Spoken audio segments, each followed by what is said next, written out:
Omad yana qaytib keldi. Shtabga chaqirilgan harbiylar bir necha oydan keyin qaytib kelishdi.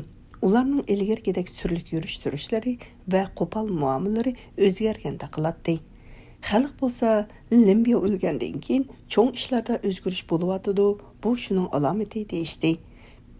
Degandek butun kommunadagi kurash qilish, pepan qilish, o'zgarish harakatiga bevosita boshchilik qilayotgan harbiy boshliq cho'nqur o'ychan bo'lib qolgan edi. U o'zining nurg'un ishlarni xato qilganligini pamlab yetdi. Bir qitim yaylaqdagi tekshirish, hol so'rash safarida u cho'ng atratning kotibi Quvvat bilan bevosita tarjimonsiz so'zlashdi. Quvvat oblastlik chorvachilik maktabda o'qiganda ostola xanzuchi o'rganib olgan jigarlik yigit edi. Quvvat qurbonning nohaq zarbiga uchirganligini, shaxsiy o'chmanligining qurboniga aylanib qolganligini so'zlab berdi. Harbiy shu chaqdala tarjimonning talay qitim o'ttirg'a qo'ygan ko'z qarashining to'g'ri ekanligiga hukm qildi. Eng isil atlarni eng cho'ng boshliqlar minadi. Bu tarixdan buyon davomlashib kelgan udim. Yaylaqda cho'ng atrat boshliqining orzuliq qora giri bilan to'r yo'rg'isi o'tlab yuradi. Harbiy vakil bilan tarjimon Quvonning tonishtirishi bilan bu ikki otni tutib kelib egalladi. Bu ikki baslik ot yo'rg'isini yo'rg'iltib, yomon turg'i kirib kelganda butun el hayron havas bilan qarashdi. Hamma o'yladiki, ot ustidagi harbiy bilan tarjimon albatta atrat boshlig'i va buxgalter Yusuf Baxshining qo'zasiga daxil bo'ladi. Yusuf Baxshi allaqachon dadisi bilan birga darvoza oldiga qarshi ilishga chiqqan edi. Tarjimon qamchisi bilan ularni ko'rsatib, bir nimalarni dedi. Harbiy ularga so'g'uq kulimsirib boshlanishib qo'ydi-da, o'tib ketdi. Yusuf Baxshi dastlab, "Ha, ular oldirash o'xshaydi, yomon turda to'xtamay u qatqa o'si kerak" deb o'yladi. Biroq ular otning tizginini qurbonning ishki tarafga burg'anda, Yusufning yuragi qart qilib, qandaqdir bir xil vahima ichini qaplab olganda ko'zlari to'rilishib ketdi. "Ha, balkim hisob olg'il kelgandi" deb o'yladi. U o'ziga tasalli berib, harbiy vakil olib qo'ysa, shu hamon falokat bosadigan, hejib qo'ysa darhol omad yog'adigan shu kunlarda kishilarning baxт, xotirjamlik o'lchimi uning muomalasiga bog'liq bo'lib qolgan edi. Harbiy vakil otdan tushganda qurbon uydan chiqib, hong-pang bo'lib turib qoldi va bir oz qo'rqdi. "Ha, darvozangni qo'murib ketishganmidi?" Tarjimonning tarjima qilgan so'zni va harbiy vakilning talaffuzidagi hissdoshlikni sezgan qurbon dastlab tarjima xatomikin deb mangdab qolgan bo'lsa, keyin harbiyning kulib qo'l uzatayotganligini ko'rib, hayajonlanganligidan o'zini tutolmay qoldi. Omad bilan ofat go'ya kun bilan oydek har doim atrofingda aynib yuradi. Xohlaganda beshingga kun tushidi yoki oy nuri, ular seni ahmaq etgandek birdi ko'tirib shon sharaf osmonida parvoz qildirsa, birdi yer ko'rib xaru zarliq tuproqida dafsand qiladi. Jonning tangshalmagan bu tarozi qurbonni necha o'lchab, necha tashladi. Mana endi uningga qat ko'tirish payti yetib keldi. Ertasi deganda yomon tur diqqonlari maktab qo'rusiga to'plandi. Atratning cho'ng yig'in ichilyotdi. Kishilarning ruhiy kayfiyati garchi ustun bo'lsa-mu, majburan ichilgan yig'inga ancha parvo qilmagandek ko'rinadi.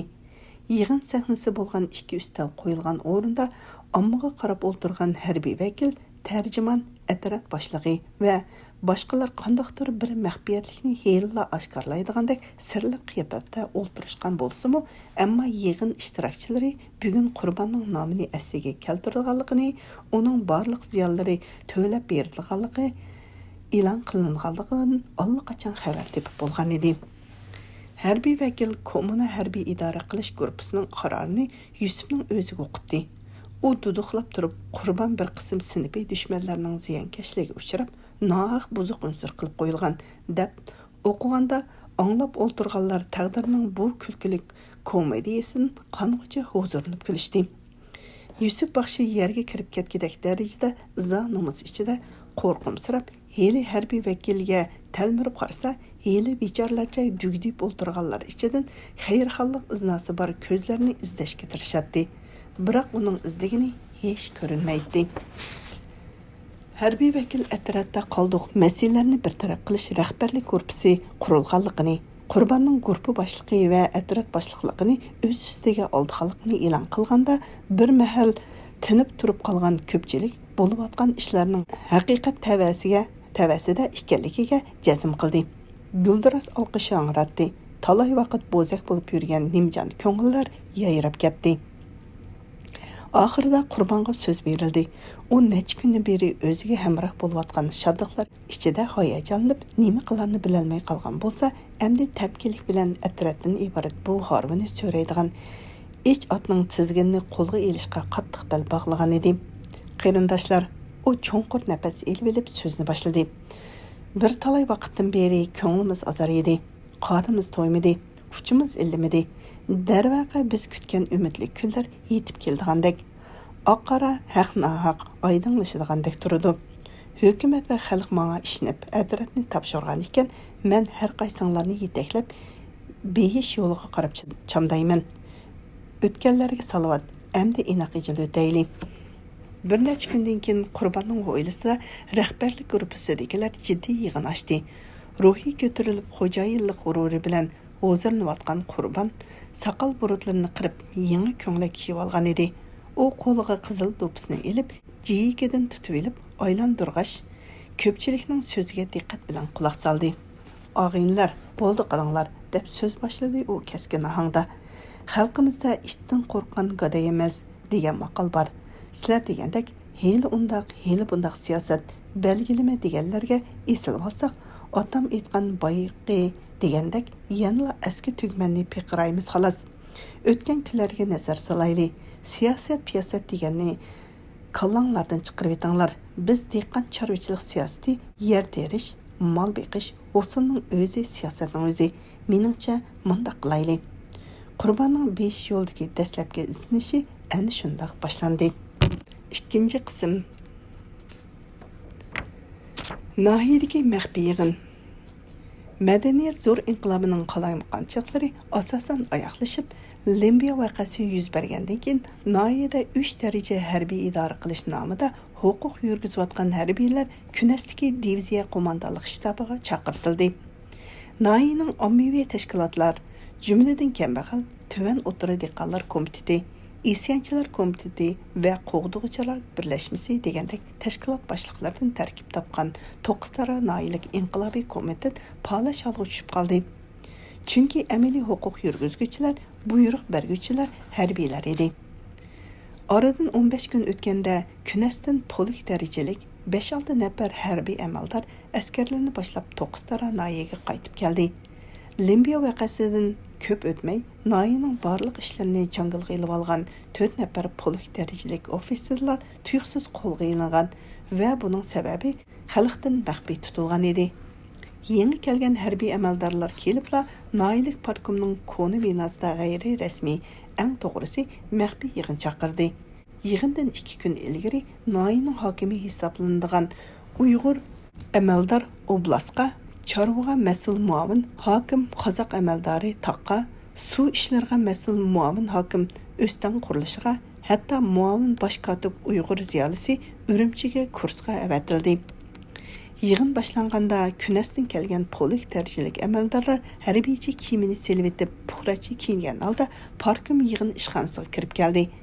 Yig'in zalda tayyor bo'lgan 5 nafar Xitoy amaldori va 9 tara nahiyasidagi ishlab chiqarish qurilish armiyasining poliklarining boshliqlari harbiy amaldorlarning putidagi yip-yangi chibarqut xaylariga qarabla nahiyalik parkomning yangidan tashkillanganligini, bularning nahiyaga yerlashish hozirligini tayyorlab bo'lganligini faraz qilishdi.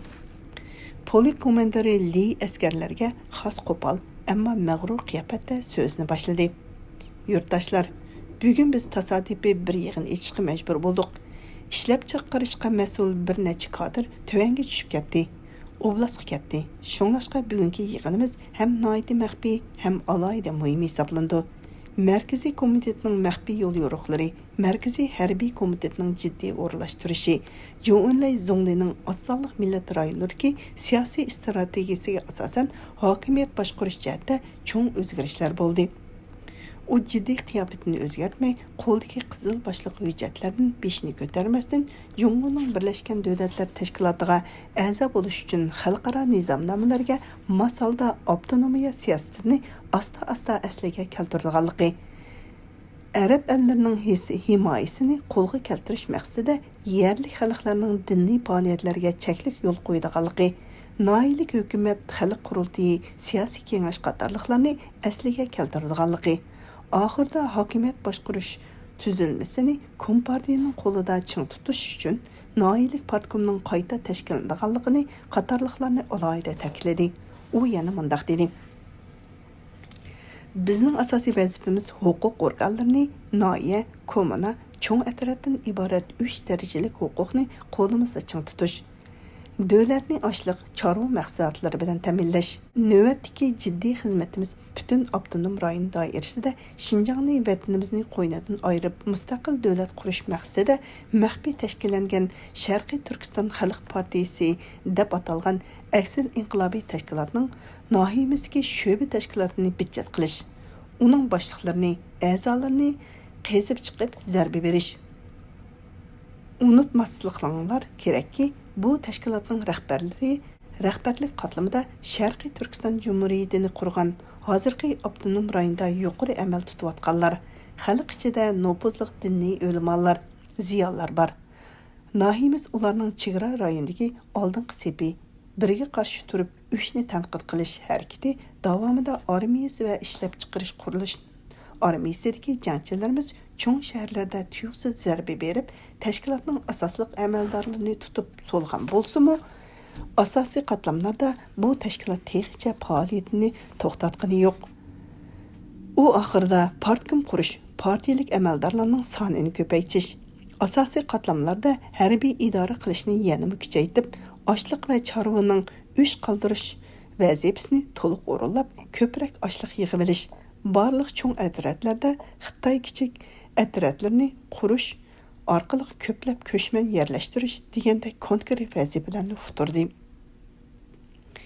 Yig'in qatnashchilari oz sonli millat amaldorlarini tarbiyalashni kuchaytirish, ularning ichidan partiyaga sodiq kishilarni yetishtirish, maxfiy kuzatish, uchur to'plash xizmatini kuchaytirish, oz sonli millat amaldorlari ichidan partiyamizga sodiq bo'lganlarni himoya qilib o'stirish, boshqacha niyatdagilarni yetim qoldirib, rahbarlik vazifasini asta-asta yiroqlashtirish, barliq yezlarda dehqonchilik, bog'vanchilik, chorvachilik maydonlarini qurib, ig'ir ofatga uchragan o'lkalardagi Xitoy aholilarini yo'tkab kelish qatorliq masalalarda aql ko'rsatib fikrlar berishdi. Adovatlik muhabbat. Qip-qizil tovlangan shafaq nuri kech kuzning gugum mezgili bo'lishiga qaramay, bepoyon chimliq va shovqinli daryodan mehrini uzalmagandek osmonning g'arbiga qizil shayi tortgan edi. Uchi sarg'ayib oltin rangga kirgan o't-cho'p, gul-giyohlar ko'z shamolida yenik tavransa, tinimsiz bujg'un yenik to'lqin yasab iqiyotgan daryo suyi xuddi ashu chimliqqa intilgandek o'zini girvakka uratdi-da, atrofga sonsiz suv tomchilarini chachatdi. Shafaq nurda yaltırgan bu çaşqular Sahib Jamal qizning bo'ynidagi uncha marvoyatlarni eslatdi. Darvaqa daryo bo'yida bo'yniga marvoyat marjon asqan Sahib Jamal bir qiz, baslik yigitning ko'ksiga beshini qo'yib, qop-qora qo'y ko'zlarini daryoga tikinicha asta g'ingshib naqsha etmoqda edi. Men yorimni oydar edim, oyning deg'i bor. Dağ yüzlük ay yorutalmaz xunik keçinin. Yigitning şatlanqı ko'ngligi yenik tavrinatdi. Qizning chochlari yalpinatdi. Daryo suyi tinimsiz lumshib oqatdi. Sal nariroqda tabiatning tabiiy manzarasiga yot ko'rinish, chimliqda Sharq shamili markaliq motosiklet qizil tayincha yotadi. Kech bo'lib qoldi, ketayli jinim. Qiz naqsini to'xtatib, beshini burab yigitga qaradi. Atrofni jimjitlik bosdi. Lavlar so'zlashmoqda edi. Bu yigitning doimliq javobi edi. O'tinib qolay jinim. Mahalda so'z chechakka qolmayli. Uning ustiga dadammu chechilib yuriydi. Qiz yolvurish ohangda erkinlab so'zladi. Hey, sizning dadingizni xalqning ishi desa o'lib berdikan, o'zining qizining g'amini yemaydi. Yigit ozroq ranjish aralash so'zladi. G'amini yegashga beqib o'qitib cho'ng qilgandi, avval bosug'iga dasab beqib ondan bir nima demamsiz, haqning gapini anglabla ürküp yürüysiz. Agar dadingiz ma'qulla deydigan bo'lsa, choy ishkizishga borganlardan dadingizga qizil tayinjamni berib etatdim. Rahmat. Daryoning bo'yiga kelganda yerda o'ngdisiga yetib oldigan undaq tayanchingizni nima qiladi? 4 putliq tirik tayinchidan nechisi turibdi. Xolsing sizga avatib beraylik. Gulbibi, chaqchaqni qo'yaylik. Rostimni aytsam, butun tayyorligim bitdi. Uydagilarga yolvoribmi o'ltirmayman. Sizmi uydagilarga bishorat berib baqsangiz. Nima? Dadam umr bo'yi sizlarning jamatinglarning dardidan tortib keldi. Әмді көңілі арамыға түшкенде, ярысыға тұз сепідіған болсам, көңі кесілі ені қозғылып, бірақлы бұзылмысын, яқсы әлчіге өлім жоқ деп деген, деп. Шу кеп Gülbüvi, менің дадаммы, ұнымыса, кімні әлчілікке әвәтіміз? Барыдыған кішімі алдыда дадамдың сорайды да, я болмыса, Muhammedcan бірдірла бешіні сілкіп, түйіқсіз бір қараға келгендек жидиләшті. Ve Gülbüvi'nin alqını arsidagi barmoqlarini qo'yib etib, nerede yatgan motosikletga tikildi de so'zining oxirini ichiga yutib etdi. Qochayli demoqchimisiz? Yo'q, faqatla unda qilmayli jinim. Dadamga, opamga ichim og'riydi. Boshqa amal yo'q, bo'lmasa qanday qilamiz? Muhammadjon, siz qonun kadri turib, qonunsiz ish qilsangiz, butun noyaga sazoyi bo'lsiz. O'quvchilarim bizning muallim Suriya yigit bilan qochib ketibdi deysa, men qaysi o'zim bilan yana dars kiraman? Ota-onalarimizning puy chiqib pishmasa, bizga qochmoqdan boshqa amal yo'q. Muhammadjon, siz dadamni uncha bag'ri qattiq deb o'ylamang. Yumshoq so'z toshni yarar degandek, siliq sipoyi so'zlar bilan xeyli chin adovatlarni yumshatib etkili bo'ladi. Uzoq yili yerlar hodiga berilganda, siz texi Urumchida bizning atrofda deganlar noyida yezda orqa tergi bor oilalarning eng obdan yerlarini ko'plab o'degilib bo'ldi. Eng o'sal yerlarni oshko'zlik bilan talishib tugatdi. Dadam ochchig'ida qani qanchalik ilib to'yisharsan, yomoni kelsa beynamdan ochiman deb kutib turdi. Shu kunlarda tushirgining ostidagi bir parcha sho'rtanga dadamning ko'zi tushib, sho'rni tortib etib 200 mo yer oshmoqchi bo'lib turadi. Bir kuni atganda namozdan yongan jamoat bilan birga Yusuf Baxshi degan bezirib kirib keldi. Dadam jamoatga choy berdi. Ko'pchilikning salosi bilan ular yarışib qilishdi. Yusuf Baxshi yig'lab turib tövbe qilgan o'xshaydi. Dadam kechiribdi. Uzun o'tmay baxshilar dadamni paxlanchiga chaqirib kelishdi. Shu kuni dadam tushirgidagi sho'rtanga yersiz qolgan Yusufni yana bulung pushqaqda qiqib soqilib yurganlardan nechisiga qo'shib she'ri qilibdi. Dadam uyga kelib opamga so'zlab berganda, opam bir muncha tagidi. Biroq dadam shu bechoralarga halol mehnatning ta'mini bir tetib qo'yay deb turib oldi. Shunda qilib, mana hozirgacha ular birga ishlab kelyotdi. Heyliqi obak degan loyiha zal tuqquningizmi billig'u? Dadam texi shularningmi beshin silavotdi. Dadingiz shuncha rahimdil bo'lsa, endi mening beshimni bir silab qo'ysa, ishimiz tutatdi-ku. Siz chaqchaqili yo'lab bar gapingizni davolsiz. Gulbüvi noz bilan kulimsirab Muhammadjonning maydisidan ishtirdi. Muhammadjon uning qo'lini tutib olib, bilaklarini avaylab siladi. Ular bir-biriga tikilib to'ymay qarashdi. Har ikkisi odati bo'yicha kirpik qaqmay tikilib turib, bir haza baslashdi. Orliqda Muhammadjon chidamaslik bilan odatni buzib, o'zini Gulbüviga atdi. Ular chimliq ustida uyan-bu-yoqqa do'milab, qaqaqlab kulishdi va orqadan bir pas jim bo'lib qolishdi-da, ondan har ikkisi olqonlarini chaplab, barmoqlarini o'tkazib, chin siqib chimliqda osmonga qarab o'ngdisiga yotdi. Muhammadjon chunqur tinib nafaslanadi va yulduzlarga tikilganicha nimalarnidir o'ylaydi. Gulbüvining xon atlas ko'ynigidan ko'tarilib turgan ko'ksi nafsiga tekkish bir ko'tarilib bir tushadi va yenik titraydi. Ajoyib nozik bir xil hissiyotga to'lgan nurli ko'zlari cheksiz osmondagi sonsiz yulduzlar orasidan o'zining visol yulduzini izlagandek mehrlik tikiladi. Bu chaqda u Muhammadjondan boshqa hech kishi baxshanda qilolmaydigan intayin sap söygüning ajoyib tatliq tuyg'ular lazzatidan bahramlanib huzurlanmoqda edi. Uning vujudi hisobsiz, nozik, bir xil shirin hissiyotning kayfida masxush bo'ldi. U chunqur xiyollar ichidan o'ziga eng yaxshi hamroh bo'lgan birli xiyolni talab oladi. Muhammadjon bilan tunji qitim uchrashgan ashu minutlar uning kuniga talay qitim yondirib ko'radigan eng yaxshi sinalg'u lentisidek aslamalar edi. Mana u bugunmi yana shu xiyollarda.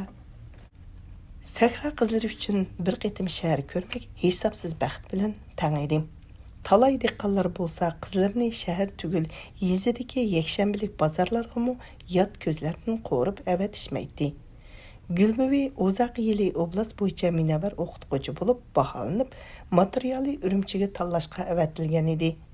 Yazliq ta'tilda oblast bo'yicha bekitilgan 10 necha o'qituvchi ichidan tanlangan 3 nafari Urumchida ochiladigan minavar o'qituvchilar uchrashish yig'iniga berish lozim edi. Gulbuvi Urumchini bir ko'rishni qavatla orzu qilgan bo'lsa-mu, lekin zotla ko'zi yetmagan edi. Tuyuqsiz bu omad uning beshiga qo'ndi. U Urumchiga kelib hayron qoldi. Son-sanoqsiz egiz binolar, tüp-tüz yo'llar, rengarang gullar, ko'rkam magazinlar, ozoda uylar, kelishgan kishilar uningga jannat tuyg'usini beradi. Biroq u ikki narsadan chandi. U eng esil deb kiyib kelgan koni modadagi qizil sheping duxava ko'ngligi uni izoga qo'ydi. Yig'indagi bir sabdishi uning uchisiga sapselib qarab chiqqandan keyin "Fukam, siz Sahradan keldingizmi nima?" deb so'radi. U shu minutda o'zini boshqalardan tuvan his qildi va qalbi azoblandi. Yana biri uning chiroyi edi. Shaharning qizlari nemishqidir oppoq atarlik, yumaloq yuzlik, nurliq ko'zlik bo'lib, kirimlik chiroyidan jilva yig'ib turadi. Ularning uchisidagi pasolliq ko'ynaklari zilva badallariga yarashgan edi. Gulbuvi yuz yush uyda aynakning o'zining maysirab ketgan to'pirang yuzini ko'rib, ko'ngli yerim bo'ldi. Yetirqash, yolg'izlik, yasirashlar uni texmo urkitib, hech kimga yaqinlashtirmaydi. U to'liq o'tirni bitirgan yili imtihondan o'tib Urumchiga o'qishga ketgan saboqdoshi Muhammadjonni esladi. Ular uchrashgan minutlar baxt chaqmaqi chiqib, söygü güldürmamisi qalblarni larzaga solgan chaqlar edi. Muhammadjon telefonni elibla mehmonxonaga qarab pushdi. Namozsham mezgilda ko'chada odam shalang, mehmonxona oldidagi gullik atrofini odam bo'yi seriq gullar qoplab turadi.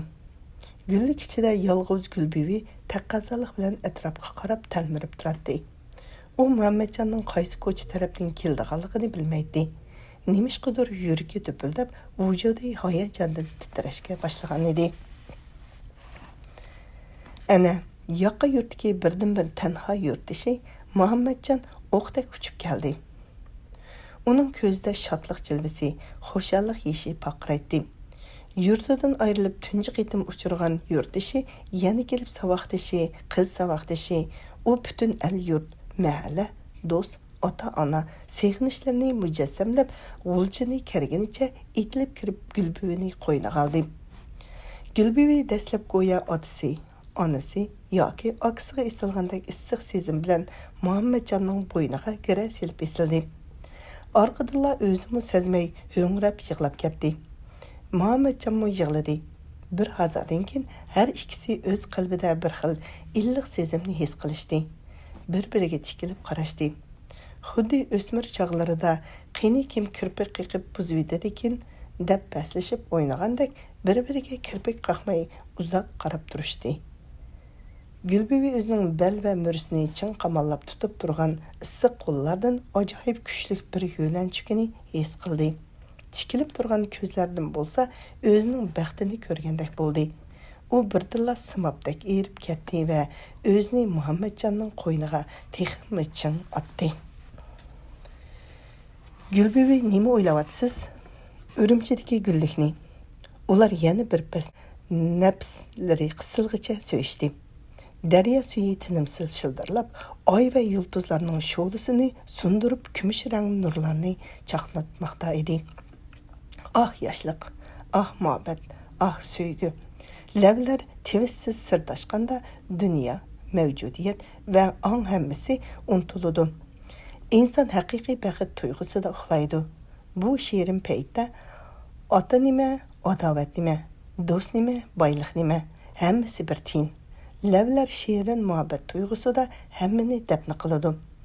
Yoshlikning fayzi, muhabbatning lazzati, sevgining samimiyati ana shu lavlar va qalblar rishtasining yorqin kuyida haqiqiy namoyon bo'ladi. Elchi keldi. Qisir o'shga mol bo'lmaydi, qisir ingiz yer degan gap bor. Qarab turib ikki dog'ar zig'irni qisir ingizga chechib etib keldingiz. Bu yil bir yoz Moriyaning qog'ilini baxmasak bo'ladi-ku. Undaq dema xotin, yerni obdan purab baxtim.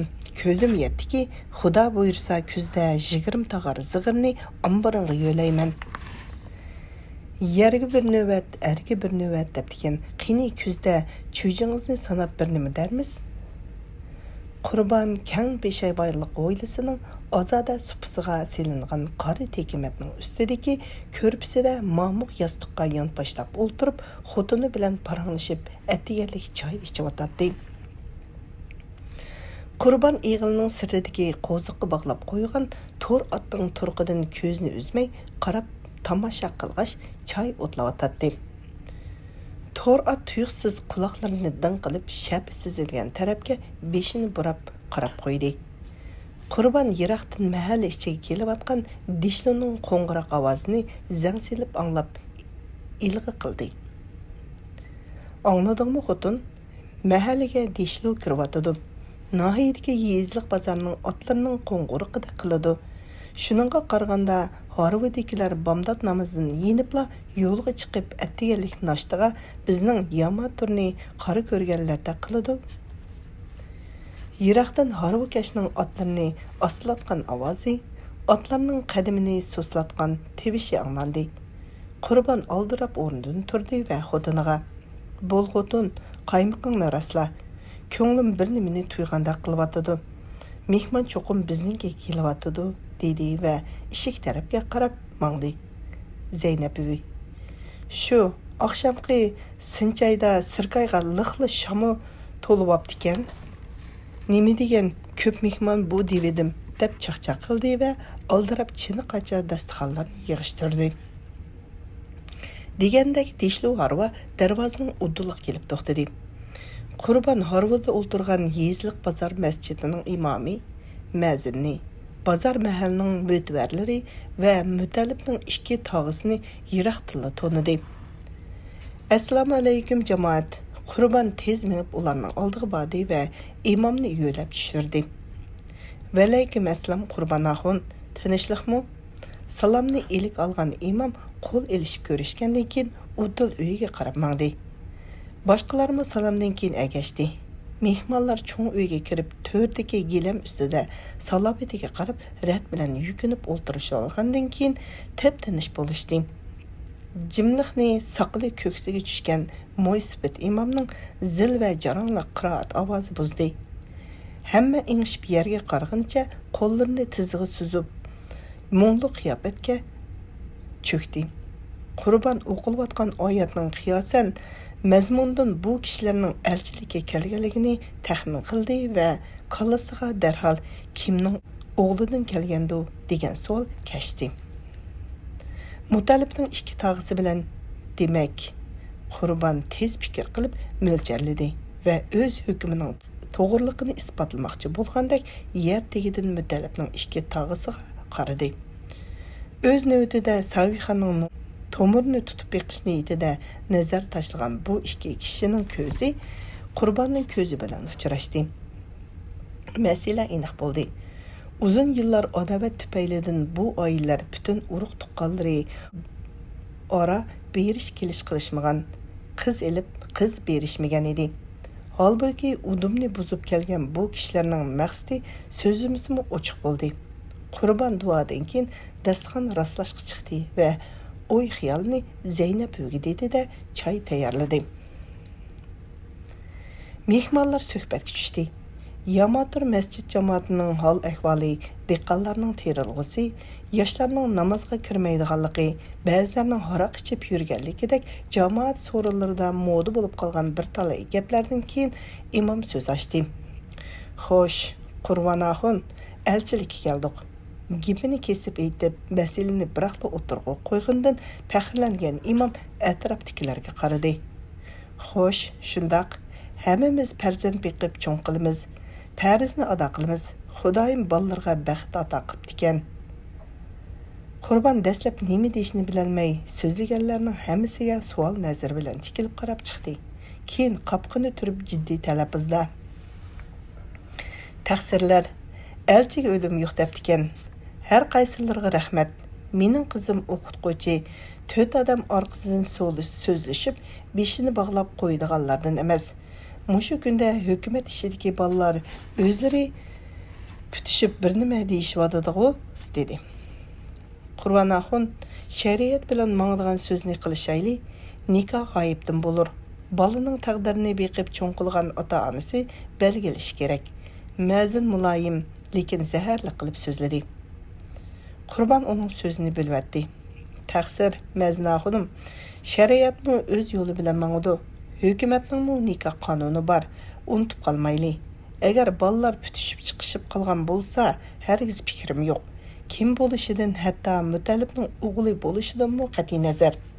Ballarning xalığını qilib berman. Ammo texi birisining ismi chiqmay turib, Qurbanning hatta Mütəlibning o'g'li bo'lishidan mu degan so'zi ularni sal gang'irtib qo'ydi. Xo'sh mehmonlar, choy baqayli, qini tartinmay. Qurban mehmonlarni əmdi bu haqda so'zlamanglar degandek ma'noda taomga taklif qildi. Mehmonlar choydan keyin duoga qo'l ko'tardi va o'ylashib beqisdilar, yana kelarmiz degandek yo'sin so'zlari bilan dasturxonni yig'ib mahaldagi paxirdan oqsoqolni yo'qlash uchun uzab chiqishdi. Qurban qaytib kiribla qaynab ketdi. Nima? Mutalibga qiz bermanmi? Badbaxtning menga qilgan atganlari ozdek. Nomus qilmay texi ishkimga odam avatkinni qara. Sen qara yuzza xiyolingda amelimga, mansibimga qarab berib, solarmikin deb osmondagi g'ozning sho'rpisiga nonchilab yuribsanda, ham xiyol qilma, Mutalib. Qurban tirik bo'ldi degan sana hech nima bermaydi. Zeynep ve texim chechilib ketdi. Nomussiz töhmatxo'rlar. Balam Ürümchida o'qidi deb xohlagan yerdan qiz tanlamoqchi bo'lishibsanda, Yaman turda sellerge düşüp kalgan kız tügül Derya'nın paksımı yok.